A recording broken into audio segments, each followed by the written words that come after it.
Alhamdulillah nahmaduhu wa nasta'inuhu wa nastaghfiruh wa na'udzu billahi min shururi anfusina wa min sayyiati a'malina may yahdihillahu fala mudilla lahu wa may yudlil fala hadiya lahu asyhadu an la ilaha illallah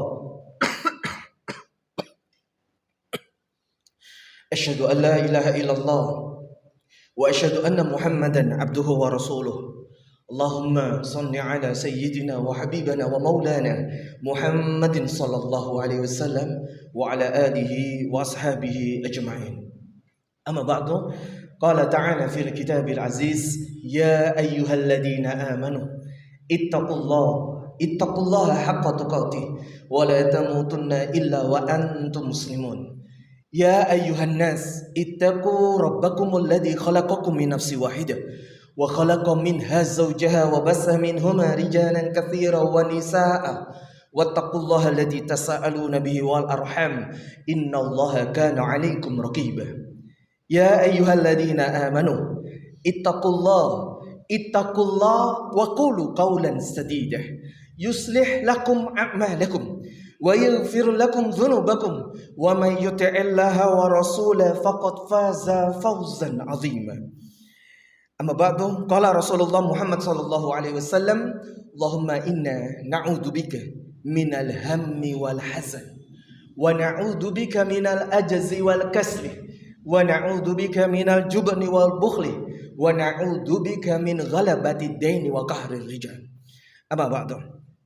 Ibadallah, jamaah Jumat rahimakumullah, sungguh rasa syukur kita kepada Allah Subhanahu wa taala atas nikmat hidayah, nikmat keimanan. Karena ini sesungguhnya nikmat yang paling agung adalah nikmat keimanan. Baru kemudian nikmat yang luar biasa lagi yang selalu dilupakan oleh manusia adalah nikmat sehat dan nikmat kesempatan. Ada yang sehat namun tidak ada kesempatan untuk ibadah. Ada yang sehat, dia punya kesempatan untuk ibadah, itu yang Masya Allah luar biasa. Itulah dua nikmat yang hampir-hampir saja dilupakan oleh manusia. Salawat dan salam kepada Rasulullah Muhammad sallallahu alaihi wasallam. Ibadallah, sungguh apa-apa yang disampaikan oleh Rasulullah itu benar. Benar adanya. Dan itu sesuai dengan fitrah kita. Ketika beliau mengajari satu doa yang barusan kami baca di awal, Allahumma inna na'udzubika minal hammi wal hazan. Ya Allah, aku berlindung kepadamu dari rasa khawatir dan sedih. Maka sesungguhnya umat Islam itu atau manusia sering khawatir dan sedih. Kemudian Rasulullah minta doa, Allahumma inni a'udzubika minal faqr. Ya Allah, aku mohon kepadamu, berlindung kepadamu dari kefakiran. Maka dari doa itu Rasulullah pun tahu. Karena Rasulullah apa yang diucapkan adalah wahyu dari Allah Ta'ala.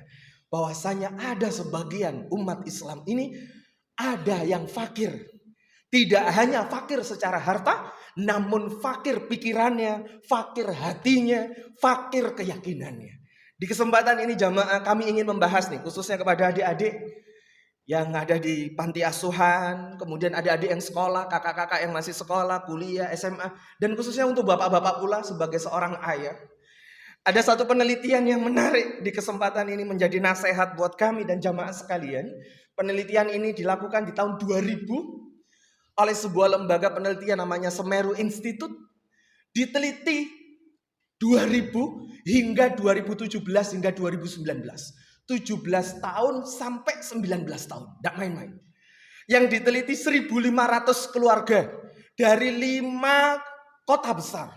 Jakarta, Surabaya, Semarang, Jogja, Makassar. Ada beberapa kota besar. Lebih dari 5 lah. Pokoknya kota-kota besar. 1.500 keluarga itu kesimpulannya menarik. Mohon maaf ya kalau mungkin bahasanya agak sensitif. Kesimpulannya begini. Dari 1.500 keluarga itu. Dan ini menjadi nasihat buat adik-adik sekalian. Dan bagi kita, seorang ayah, seorang orang tua, ayah bunda dari orang tua, kalimatnya begini. Anak yang lahir besar dari keluarga yang miskin, 15 tahun, 17 tahun, 20 tahun yang akan datang, tetap miskin. Itu fakta penelitian 1.500 keluarga, itu di kota kita, di Indonesia yang kita cintai. Maka yang menjadi menarik adalah, Kenapa kok demikian? Bagaimana peran pendidikan merubah seseorang? Bagaimana bantuan sosial pemerintah, bagaimana beasiswa pendidikan untuk merubah seseorang? Bagaimana peran itu? Sebenarnya peran itu besar. Namun yang menarik, kenapa kok tidak bisa merubah? Kalau jenengan dilihat nanti di Google, cari tuh angka kemiskinan Indonesia dari tahun ke tahun turunnya hanya sedikit atau malah justru pasca Covid akan naik. Coba cari aja data itu. Kenapa kok nggak selesai-selesai urusan ini? Ternyata jamaah 1.500 keluarga itu kesimpulannya menarik. Ada 6 hal. Kenapa dari keluarga ini kalimat miskin kita ganti dengan kalimat tidak kaya? Keluarga yang tidak kaya ini kok nggak sukses anak-anaknya? Sebab yang pertama adalah pola asuh. Yang kedua pola pikir. Yang ketiga pola keyakinan atau ketauhidan dia. Yang keempat akses pendidikan. Yang kelima jejaring. Yang keenam stat yang berbeda. Yang pertama pola asuh. Jadi ketika nih guru-guru kita yang kita cinta ini sudah memberi motivasi. Ayo nak, punya cita-cita besar. Jadi dokter, jadi insinyur, jadi ini. Dia pulang penuh semangat, dia temui ayah ibunya. Ya, dari keluarga yang tidak kaya ini, aku pengen begini. Jawaban bapaknya, engkau kuliah duit itu kondi. Engkau makmu ya apa? Engkau kos-kosanmu ya apa? Akhirnya anak yang punya cita-cita besar itu dijatuhkan sendiri dari orang tuanya. Itu menjadi PR bagi kita orang tua yang harus memiliki pola asuh yang tepat. Ketika dia ngomong, ya insya Allah iso ya. Anaknya meyakinkan ayah ibunya. Namun pola keyakinan bapak ibunya tidak berubah. Dia ngomong, ndale, bapak ibumu iki ya wis ngene iki. Paling-paling kok gede awakmu ya rabi duwe anak ya semono iku. Apalagi kalau anak perempuan, ndak usah jadi dokter, ndak usah perawat gini. Paling-paling yang dadi wong wedok duwe anak, saya ini macak, madon, macak. Dan seterusnya. Itu fakta. Maka kemudian kalau kita memiliki pola pikir, pola asuh, pola keyakinan demikian, maka jangan harap rantai ketidaksuksesan itu terputus di kita, di generasi kita, anaknya seseorang. Baru kemudian tentang akses pendidikan.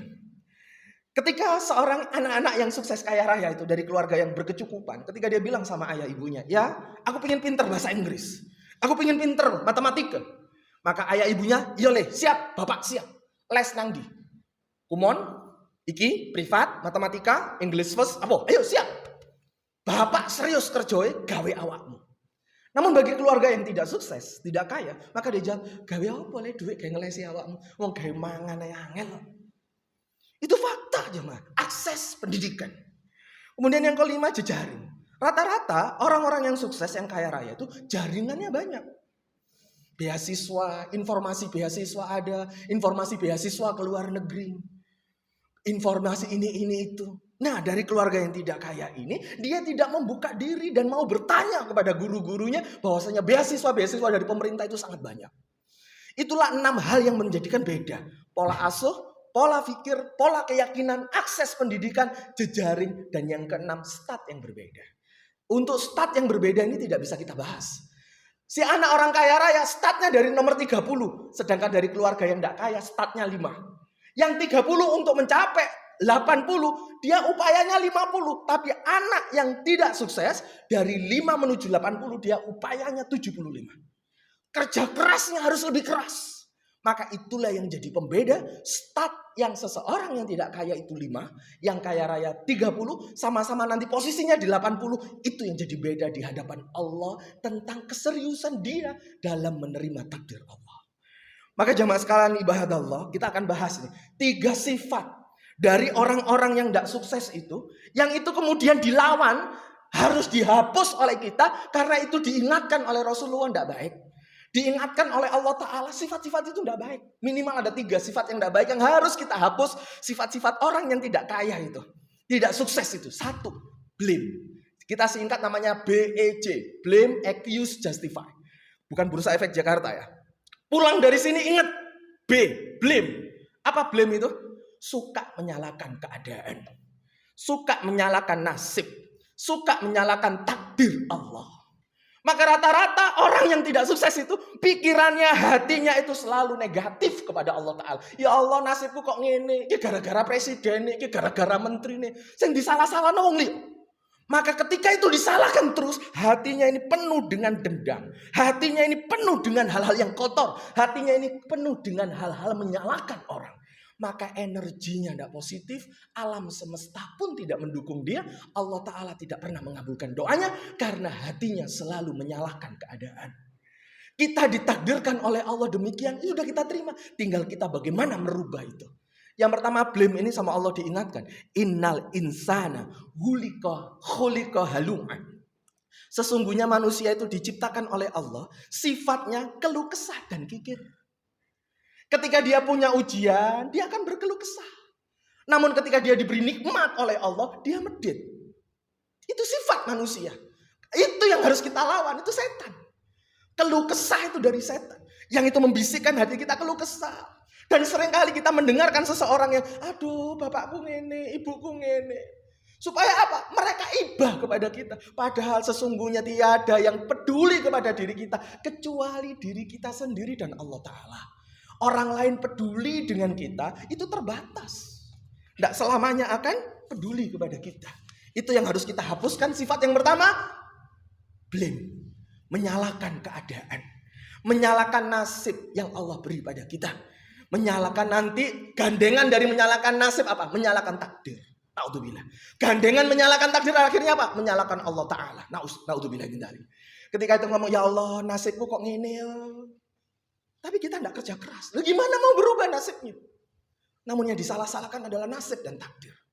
Itu sifat yang harus kita hapus di dalam diri kita, di benak kita. Blame. Suka menyalah-nyalakan nasib dan keadaan. Orang mukmin itu harus kuat. Ketika dia tahu nih keadaan dia begini, maka dia harus merubahnya.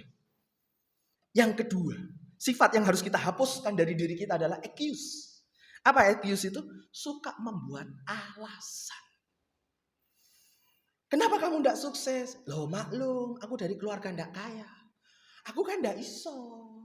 Aku kan tidak pintar. Banyak alasan. Maka bagaimana kita berubah kalau kita banyak alasan? Maka Allah Ta'ala mengingatkan kita dan itu menjadi nasihat besar bagi kita di Ar-Ra'd ayat 11. Innallaha la yughayyiru ma biqaumin hatta yughayyiru ma bi anfusihim. Sesungguhnya Allah itu gak akan merubah keadaan suatu kaum sampai dia mau merubah keadaannya sendiri. Kalau kita mau berubah aja ngomong alasan karena takdir. Alasan bapakku meninggal. Alasan ibuku meninggal. Alasan keluargaku miskin. Dan terus kamu akhirnya apa? Menyalahkan takdir. Na'udzubillah min dzalik. Alasan. Bahwasanya aku tidak sukses gara-gara ini. Gara-gara ini. Gara-gara ini. Na'udzubillah min dzalik. Allah Ta'ala mengingatkan pula di surat Al-Anbiya. Wa nabluukum bisyarri wal khair fitnatun. Wa ilaina turja'un. Wahai manusia, kami Allah Ta'ala akan menguji kalian dengan kesempitan dan kenikmatan untuk menguji iman kalian dan hanya kepada kamilah kalian akan kembali. Sempit, nikmat itu dari Allah. Untuk menguji apa? Iman. Yakin nggak kita? Kondisi sempit ini dari Allah. Ya Rob istighfar. Mungkin aku dosa nih. Ya Rob lancarkan rezekiku. Ya Rob bantu saya. Di situ iman kita diuji. Namun kalau kita banyak alasan, ya udah iman kita nggak sempurna. Sampai-sampai kemudian para ulama mengatakan sungguh dosa besar. Seorang mukmin besok tidak yakin bisa makan. Dosa besar dia. Padahal Allah menghidupkan kita lahir dari sesuatu yang tidak punya. Yang kita kemudian lahir procot dari sebuah nutfah, sperma. Dari kemudian ketemu sama sel telur ibu kita. Kemudian Allah takdirkan kita dilahirkan atas amanah Allah untuk menjadi khalifah. Dan kita hidup sampai detik ini. Terus besok tidak yakin itu loh. Bisa makan. Maka kata ulama, sungguh dosa besar dia. Seolah-olah dia tidak punya Allah sang maha segalanya. Itu yang nomor 2. Excuse, suka membuat alasan. Yang ketiga jemaah sekalian, justify. Atau bahasa kita justifikasi. Membenarkan orang lain itu layak lebih sukses dibandingkan saya. Oh wajar dia sukses. Anak wong sugih. Wajar dia pinter. Keturunannya wong pinter. Lah awakmu. Aku kan begini-begini. Balik meneng alasan. Balik meneng menyalahkan keadaan dan takdir. Maka sesungguhnya kita semuanya sama. Laqad khalaqnal insana fi ahsani taqwim. Sungguh Allah menciptakan kita semuanya itu sama dengan yang terbaik. Yang membedakan tadi, stat kita berbeda. Ini dapat warisan banyak, yang ini enggak. Itu ujian iman. Kira-kira kita nerima nggak dengan takdirnya Allah ini? Terus kemudian kita berupaya nggak merubah itu. Karena kita tidak tahu, takdir kita tidak tertulis. Takdir kita itu tertulis namun kita tidak tahu. Maka husnuzon sama Allah, hidup kita bisa berubah. Itulah 3 sifat yang harus kita hapuskan. Yang pertama blame, suka menyalahkan. Yang kedua accuse, suka alasan-alasan. Yang ketiga adalah justifikasi, suka membenarkan orang lain lebih hebat dibandingkan kita semua. Maka solusinya sudah jelas, clear. Solusinya kata ulama itu minimal ada 3. Apa itu solusinya? Yang pertama adalah perbaiki sholat kita. Jikalau engkau punya permasalahan hidupmu, maka perbaiki dulu sholatmu. Kenapa kok perbaiki dulu sholat kita? Sholat jamaah kita. Sholat ibadah kita. Karena disitulah engkau akan menyebut Allahu Akbar. Seberapa yakin Anda dengan kalimat Allahu Akbar itu? Seberapa yakin Anda ngomong Allahu Akbar? Aku duwe Allah sing maha besar yang akan menyelesaikan setiap permasalahanku. Allahu Akbar. Aku duwe Allah yang nanti melancarkan urusan rezekiku. Allahu Akbar. Aku duwe Allah yang nanti nolong urusan sekolah anakku. Maka kenapa sholat yang terpenting? Sampai-sampai Rasulullah ngomong ummati, as-salah. Sholatmu. Disitulah ukuran kita. Kata Ibnu Qayyim al-Jauzi, kalau seseorang yang berani meninggalkan urusan sholat dia, maka urusan yang lain dia akan tinggalkan. Jujurnya, beraninya, yakinnya. Yang pertama itu jamaah sekalian. Kata Rasulullah, ahabbu a'mal ya Rasulullah. Amalan apa yang dicintai Allah, yang membuat hidupku penuh berkah dan bahagia? As-shalah waqtiha. Sholat tepat waktu. Itu solusinya. Yang membuat hidup kita tidak akan menyalahkan takdir. Tidak akan menyalahkan nasib. Tidak akan banyak alasan. Tidak akan membanding-bandingkan. Maka yang ada adalah Allahu Akbar. Allah yang maha besar. Sami Allahu liman hamidah. Rabbana lakal hamdu. Ya Allah, pujian itu milikmu. Pinterku, sogeku, rezekiku darimu ya Rabb. Nggak duwe apa-apa aku. Maka keyakinan itu jamaah. As-salah. Yang kedua, baru birrul walidain. Berbakti sama orang tua. Sukses apapun kita kalau kita tidak bakti sama orang tua, habis kita. Maka azabnya Allah akan turun di kita. Tidak harus nunggu di akhirat. Di dunia sama Allah langsung dikasih. Yang ketiga baru jihad fi sabilillah. Sungguh-sungguh. Yakin, kerja keras, totalitas. Maka Allah Ta'ala mengingatkan, wa'bud rabbaka hatta ya'tiyakal yakin. Ibadalah engkau seperti engkau sangat yakin untuk menemui Tuhanmu. Wa'bud rabbaka hatta ya'tiyakal yakin. Barakallahu fiik. Semoga yang sederhana ini menjadi nasihat buat saya dan jenengan untuk mari kita rubah kehidupan kita. Tidak termasuk dari 1.500 keluarga yang keluarganya menengah biasa namun tidak melahirkan generasi yang terbaik. Semoga generasi-generasi kita, anak-anak kita menjadi generasi yang lebih hebat dibandingkan ayah ibunya, lebih maju, lebih soleh, lebih berprestasi. Dan kita anak-anaknya harus menjadi anak yang luar biasa dibandingkan ayah ibu kita dalam urusan ibadah, dalam urusan keseriusan dalam kehidupan kita. Semoga Allah bimbing kita semua menjadi hamba-hamba Allah yang terbaik. Aqulu qauli hada wa astaghfirullah li wa lakum wa lisairil muslimina min kulli dzam fastaghfiru innahu wal ghafurur rahim.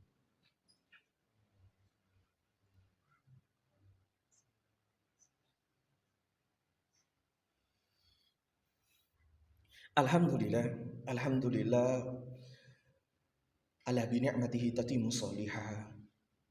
Asyhadu an la ilaha illallah wa asyhadu anna Muhammadan abduhu wa rasuluh.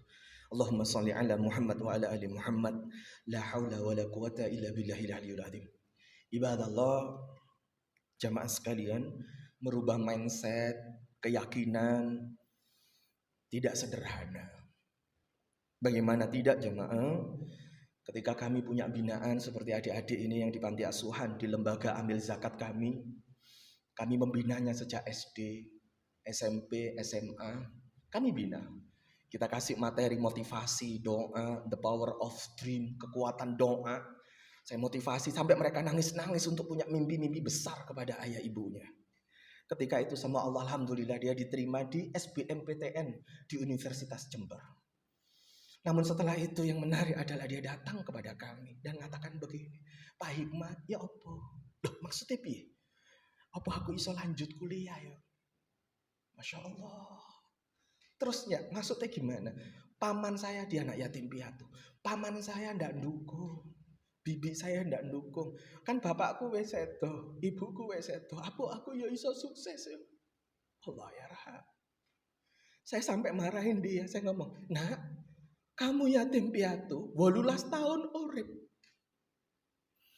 Allah menghidupimu tanpa kerja keras. Banyak orang-orang baik melalui lembaga ini terus menyantuni kamu. Dan kamu hidup 18 tahun. Saksi kekuasaannya Allah kepadamu. Kok saya ini garik-garik kuliah budal rono. Nggak yakin. Pertolongannya Allah. Insya Allah. Saya sampai marah-marahin mas sekalian. Tidak sederhana merubah mindset dan keyakinan seseorang. Untuk dari sesuatu yang terkungkung. Dari keluarga yang biasa-biasa kemudian bangkit untuk menjadi seseorang yang kerja keras.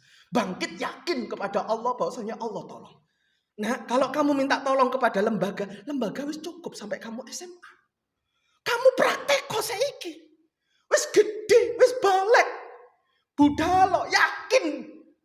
Allah akan tolong di sana. Jaluk, sungkur, sujuto. Jaluk nang Gusti Allah. Insya Allah. Akhirnya kemudian dia nyerah jemaah sekalian. Akhirnya dia tidak lanjut kuliah. Allah ya rahmat. Itu yang kemudian kami secara pribadi pun. Ya Allah, PR kami besar untuk umat ini. Tidak sederhana merubah mindset dan keyakinan seseorang. Padahal kami sudah mendidik dia sejak SD. Hingga dia SMA hampir 12 tahun. Tidak sederhana jemaah sekalian. Semoga kita doakan beliau-beliau itu adik-adik kita yang sama Allah ditakdirkan dalam kondisi yang tidak kaya raya. Nanti semoga Allah bimbing dia menjadi sukses dan kaya raya. Menemukan benar hatinya, keyakinan dia kepada Allah Ta'ala. Karena kata Rasulullah, ahabbu amal. Bagaimana kita merubah kehidupan kita. Amalan apa yang dicintai oleh Allah. Sehingga aku ini dicintai Allah. Hidupku penuh berkah. Hidupku penuh kemudahan. As-sholah waktiha. Sholat tepat waktu.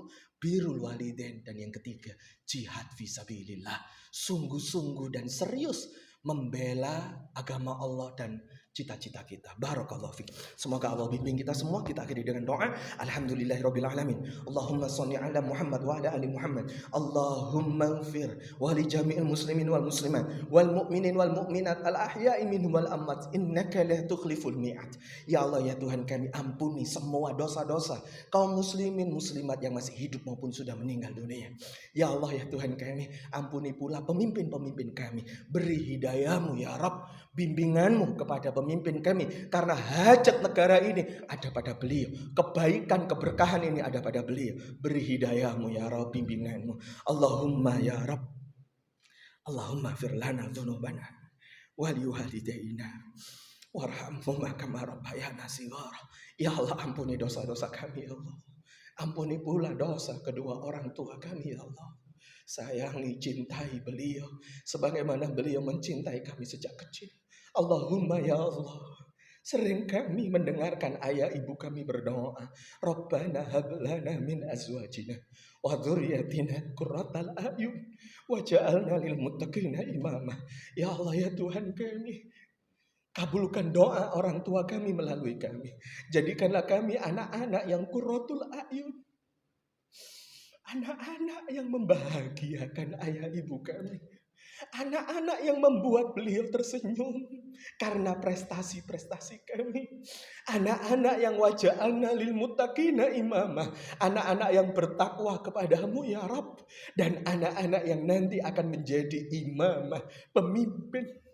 Ya Rabb, jikalau kami sudah dewasa ini dan punya anak, semoga keturunan-keturunan kami anak-anak yang qurratul a'yun, anak-anak yang bertakwa kepadamu, anak-anak yang yakin tauhidnya lurus kepadamu ya Rabb.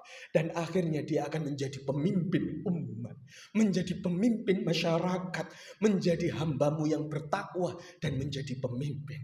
Allahumma la sahla illa ma ja'altahu sahla wa anta taj'alul hazna idza syi'ta sahla. Ya Allah ya Tuhan kami, sesungguhnya tiada kemudahan rezeki. Tiada kemudahan urusan kecuali Engkau saja yang membuat mudah ya Rabb. Maka mudahkanlah semua urusan kami, rezeki kami, hubungan kami dengan pasangan kami, hubungan bisnis kami, cita-cita anak kami, mudahkanlah ya Rabb.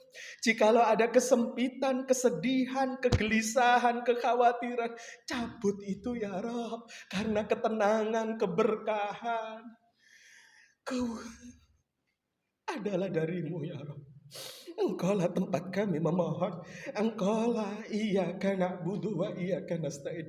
Engkaulah yang kami ibadahi dan Engkaulah yang tempat kami memohon pertolongan. Bantu kami ya Rabb mewujudkan generasi yang terbaik ya Rabb. Maka akhirnya ya Rabb, Allahumma inna nas'aluka ridhaka wal jannah wa na'udzubika minan nar. Allahumma inna nas'aluka ridhaka wal jannah wa na'udzubika minan nar. Allahumma inna nas'aluka ridhaka wal jannah wa na'udzubika minan nar. Wa sallallahu ala Muhammad wa ala ali Muhammad. Subhana rabbika rabbil izzati amma yasifun. Salamun alal mursalin walhamdulillahi rabbil alamin. Innallaha ya'muru bil adli wal ihsan wa ita'i dzil qurba wa yanha 'anil fahsya'i wal munkari wal baghi ya'idzukum la'allakum tadhakkarun fadhkurullahal azim yadhkurkum washkuru 'ala ni'matihi yazidkum wa la dzikrullahi akbar. Aqimis shalah.